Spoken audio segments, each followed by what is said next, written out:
May the peace of the Lord be upon you and your family. Here's our 3-minute theology, because your time is precious. And let's just get to some thoughts here. I want to talk to you this afternoon about mixed martial arts. I think, what in the world does that? What does mixed martial arts have to do with theology? Well, hang with me here for just a second. We'll see if I can connect these thoughts.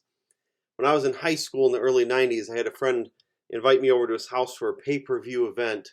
Little did I know it was UFC 2, this Ultimate Fighting Championship. And he told me, he says, Jut, these people, they actually hit each other, and it's karate, and it's taekwondo, and it's boxing, and it's wrestling, and all of these things, and they just see who's the best. And I thought, well, I was a WWF fan back in the day as a kid, and I thought, they can't actually really hit each other. And let me tell you, about after the third match, I was like, holy cow, these guys are actually hitting each other. And little did I know that I was witnessing during that time something monumental happening in the martial arts world. There was the Gracie family out of Brazil that, with their Jiu Jitsu, they showed that in those early years, especially in the 90s and even into the 2000s, boy, if you could get somebody on the ground and you knew what you were doing, didn't matter if that person was bigger, stronger, more muscles, it didn't matter. And as martial arts evolved, I mean, that's where we're at today. 20 years, 30 years down the road, it's mixed martial arts.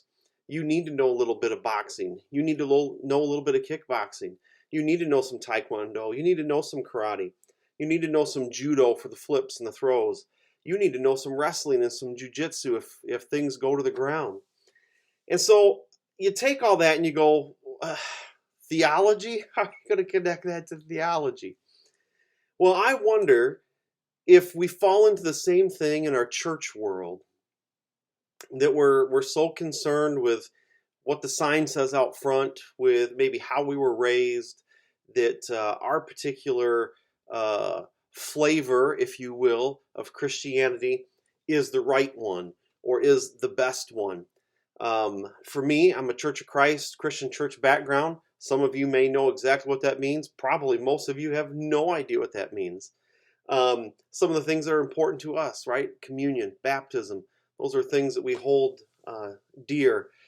But it's one of those things that, and this is where I think our ministerial association is so amazing in St. Louis.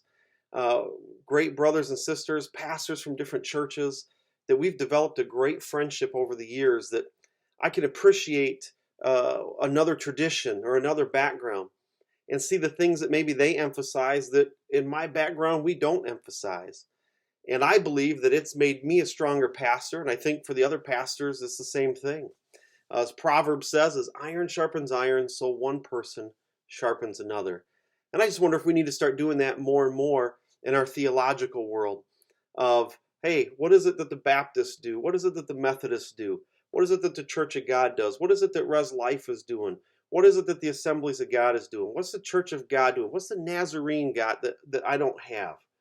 And putting that together and being that mixed martial arts, but in a theological sense. Hope that you're doing okay, and I do hope and pray that peace of the Lord is upon you and your family.